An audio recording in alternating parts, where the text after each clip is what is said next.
শবে বরাতের সঙ্গে হালুয়া রুটির সম্পর্ক কি?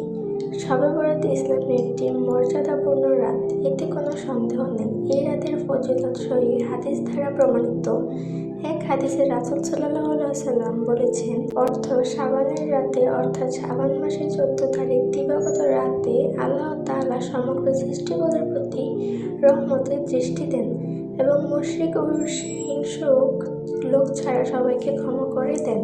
হাদিস বিশেষজ্ঞদের মতে হাদিসটির মান সহিহ তথা বিশুদ্ধ। এজন্যই ইমাম ইবনে হিব্বান রাদিয়াল্লাহু তাআলা তার প্রসিদ্ধ হাদিসের কিতাবুন সহিহ-এ সেটি উল্লেখ করেছেন।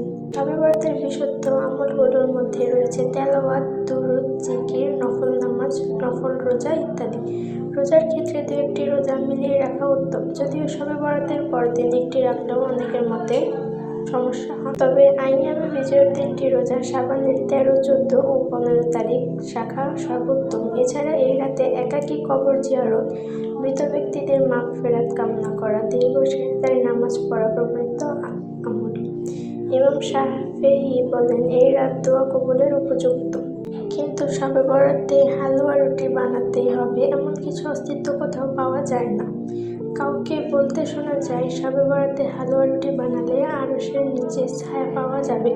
এটাকে হাদিস বলতে চায় তারা, অথচ রাসূল সাল্লাল্লাহু আলাইহি ওয়াসাল্লাম এর হাদিসের সঙ্গে এর দূরতম সম্পর্ক নেই। এমনকি যার হাদিসের উপরও লেখা কিতাবটিতেও এর খোঁজ পাওয়া যায় না। আবার কাউকে বলতে শোনা যায়, উহুদ যুদ্ধে নাকি নবীজির দান মোবারক শহীদ হয়েছিল। তখন কিছুদিন তিনি শক্ত খাবার খেতে পারেননি। সেই ঘটনার প্রতি সমবেদনা জানিয়ে এই দিনে ঘটা করে হালুয়া রুটি খাওয়া হয়।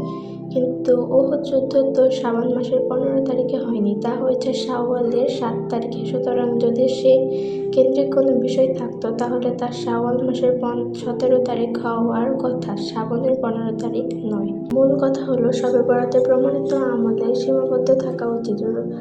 রসম রেওয়াজের পেছনে পড়ে মূল ফজিলত থেকে বঞ্চিত হওয়া ঠিক নয়। তাছাড়া ভিত্তিহীন কথাকে রাসূলের হাদিস বলা মারাত্মক গুনাহের কাজ।